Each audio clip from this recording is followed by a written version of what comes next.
नमस्कार विद्यार्थी मित्रांनो, तुम्हा सर्वांचं मिस्टर प्रोफेसर या यूट्यूब चॅनलवर मी स्वागत करतो. This is all video lecture number 27 in we discussing the previous year questions from the chapter kinetic theory of gases and radiations. ठीक आहे. जर तुम्ही पहिल्या क्वेश्चनकडे जर बघितलं तर पहिला क्वेश्चन म्हणजे महाराष्ट्र CETमध्ये पण अशा टाईपचा क्वेश्चन आलेला आहे. ठीक आहे. त्याच्यामुळे हा क्वेश्चन खूप काही नवीन नाही, आपण असा क्वेश्चन सॉल्व्ह केलेला आहे. ठीक आहे. हा क्वेश्चन एक थोडा नवीन आहे, म्हणजे असा क्वेश्चन आपण आतापर्यंत डिस्कस नाही केला, परंतु असा question already we have discuss. Okay. And that question is from the Maharashtra CET exam. Okay. हा क्वेश्चन तेलंगणा MSET 2015चा क्वेश्चन. ओके. अतिशय इझी आहे आणि तो क्वेश्चन तुम्ही इझिली सॉल्व्ह करू शकता. So firstly we will discuss the solution for the numerical number first. So we are discussing the solution for the numerical number first. बघा काय गोष्टी दिलेल्या आहे, काय फाइंड आउट करायचं कळून घ्या. The RMS velocity of a gas at T degree Celsius is double. ठीक आहे. म्हणजे बघा इनिशियली समजा कंटेनरमध्ये समजा गॅस होता. ठीक आहे. याची VRMS याला VRMS 1 म्हणूया. ठीक आहे.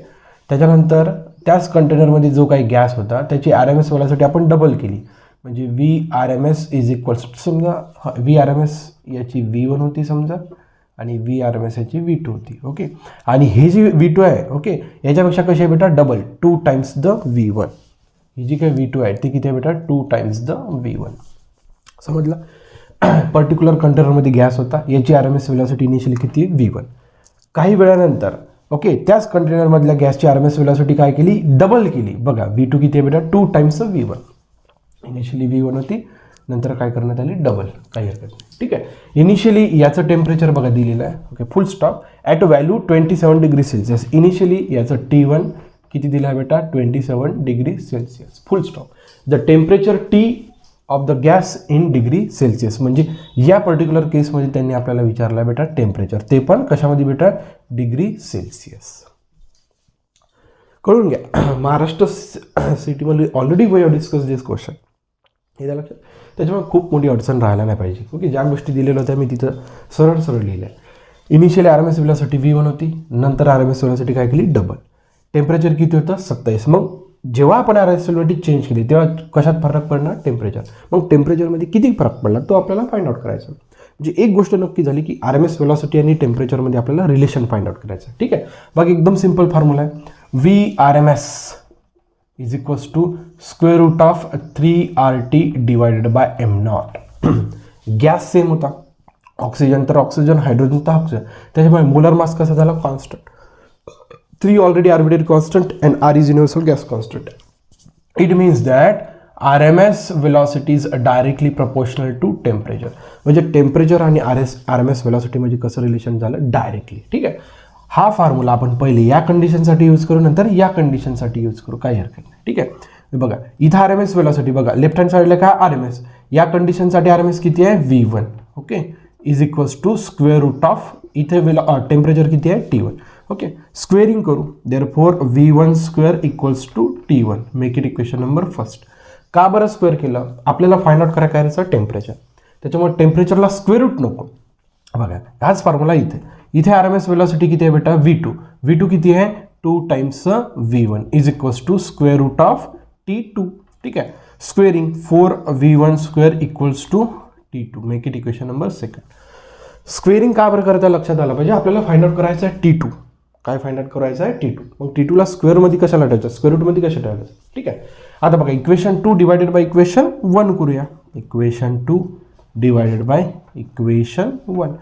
Therefore T2 divided by T1 is equals to 4 times V1 square upon V1 square. V1 square get cancelled. Therefore T2 equals to 4 times T1. T1 is 27. याच्यात आपण ॲड करू 273. 27 प्लस 273 हे टेम्परेचर झालं केल्विनमध्ये, म्हणजे हे झालं बेटा किती झालं 300. ओके. आणि 4 त्रिक 12 म्हणजे 300 गुणिला 4 म्हणजे किती बेटा 1200 केल्विन. ठीक आहे. परंतु त्यांनी आपल्याला म्हटलं आहे की टेम्परेचर आपल्याला केल्विनमध्ये नको, आपल्याला डिग्री सेल्सिअसमध्ये पाहिजे. त्याच्यामुळे 1200मधनं आपल्याला 273 जर सबट्रॅक्ट केले तर हे टेम्परेचर कशामध्ये जाते बेटा डिग्री सेल्सिअस, आणि हे नियर अबाउट टेम्परेचर यायला पाहिजे बेटा 927 degree Celsius. This is the temperature T2 when the RMS velocity get double. Therefore the option number first one is the correct one. बघा कोणत्याच ऑप्शनला SI युनिट दिलेलं नाही. का बरं दिलं नाही त्यांनी, तर क्वेश्चनमध्ये म्हटलं आहे की जे काही तुम्ही टेम्परेचर फाइंड आउट करणार, जे काही न्यूमेरिकल फाइंड आउट करणार, जो काही न्यूमेरिकल टर्म, जे काही न्यूमेरिकल क्वांटिटी तुम्ही फाइंड आउट करणार ती कशात राहणार, degree Celsius. So there is no need to put the SI unit in the options. येतं लक्षात. अशा प्रकारे जर तुम्ही क्वेश्चन सॉल्व केला तर खूप काही मोठी अडचण नाहीच आहे. आणि already we have discuss such a type of question in the previous videos, and that question is from the Maharashtra city. This is again from the city exam, but from the different state, that is the Telangana AMSET 2015. येतं लक्षात. Clear. तुम्ही pause करून note down करा. So we can move to the solution number 2.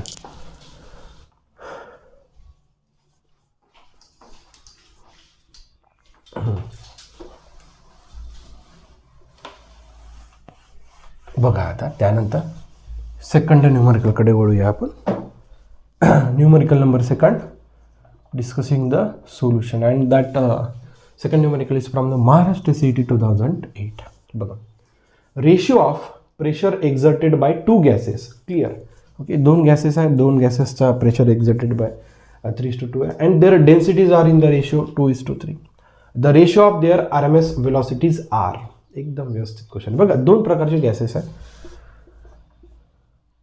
ठीक आहे, 2 प्रकारचे gases आहे. ठीक आहे.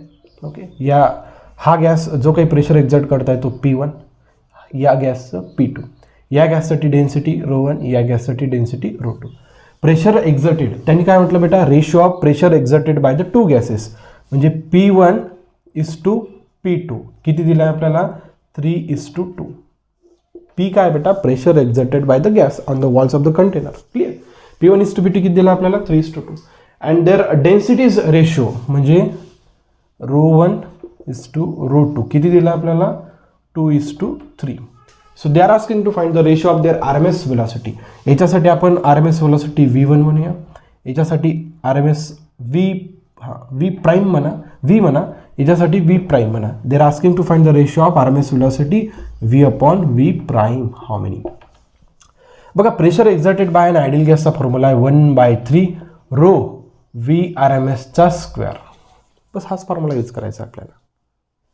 ओके, हाच फॉर्म्युला यूज करायचा. ओके, पहिला हा फॉर्म्युला आपण या कंडिशनसाठी यूज करू. इथे प्रेशर किती आहे बेटा, P1, 1/3. इथं डेन्सिटी किती आहे, ρ1. इथं RMS किती आहे, Vचा काय बेटा, स्क्वेअर. या कंडिशनसाठी फॉर्म्युला, इथं प्रेशर किती आहे, P2, 1/3. डेन्सिटी किती आहे, ρ2. VRMS किती आहे, V प्राईम, त्याचा hole square. Clear.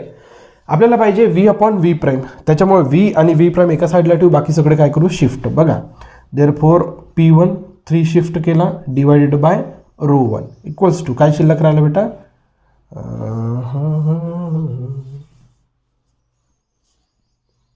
Just weight a minute. बरोबर आहे. ρ1 इकडे शिकले की V². Make it equation number first. P2 3 times upon ρ2 V prime square. Make it equation number second. आपल्याला पाहिजे V/V prime. Therefore equation 1 divided by equation 2. Therefore V² upon V prime square. Therefore 3 times P1 upon ρ1 into ρ2 वर गेला ρ2 upon 3 times P2. ठीक आहे. बघा 3 get cancel. What remains P1 upon P2 into काय शिल्लक राहिला, ρ2 अपॉन ρ1. चला, काही हरकत नाही. ओके. आता बघा, आपल्याला P1 अपॉन P2 किती दिला आहे, 3/2. आणि ρ1 अपॉन ρ2 किती दिला आहे, 2/3. ठीक आहे. बघा, ρ1 अपॉन ρ2 आपल्याला किती दिला आहे, 2/3. परंतु आपल्याला ρ2 अपॉन ρ1 पाहिजे, त्याच्यामुळे रेसिप्रोकल करा. ρ2 अपॉन ρ1 काय राहणार बेटा, 3/2. एकदम सिंपल. ठीक आहे. व्हॅल्यूज पुट करा. P1 अपॉन P2 किती आहे, 3/2 इंटू ρ2 अपॉन ρ1 किती आहे,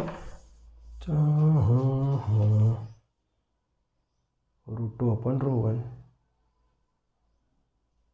चुकलं ना थोडा,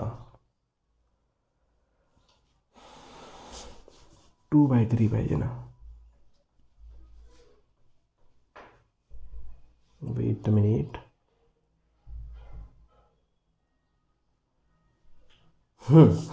थोडं आपण इथे असं करायला पाहिजे होतं, डायरेक्टली इथे इक्वेशन 1/2 करूया. बघा, थोडं चुकलं माझं. डायरेक्टली इथं याला इक्वेशन फर्स्ट करा, याला इक्वेशन सेकंड करा. ओके.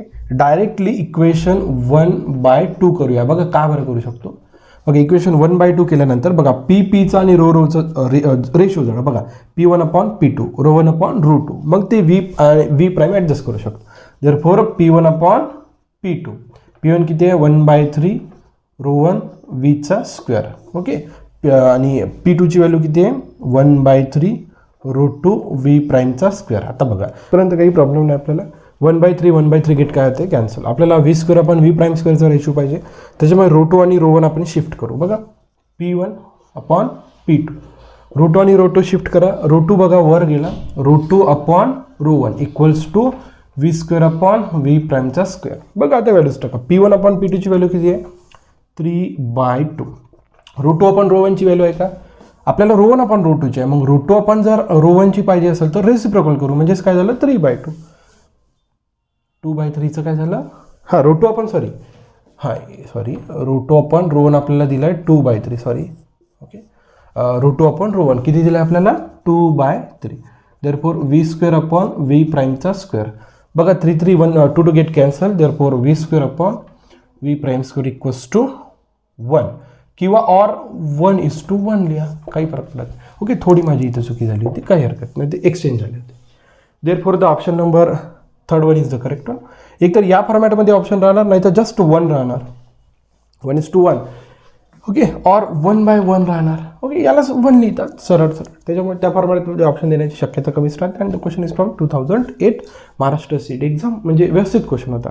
व्यवस्थित म्हणण्यापेक्षा थोडाफार चॅलेंजिंग होता. येत्या लक्षात तुम्हाला तो रेशो व्यवस्थित घेता आला पाहिजे. आणि simple algebra they are not checking your algebra, they are checking the concept behind that numerical. Okay, अशा पद्धतीने जर तुम्ही क्वेश्चन केला खूप काही मोठी अडचण येणार नाही, नक्कीच तुमचा हा क्वेश्चन सॉल्व्ह होणार. जर आपला उपक्रम आवडत चालला सर तर नक्कीच लाईक शेअर सबस्क्राईब करायला विसरू नका. So thank you for watching. See in the next video.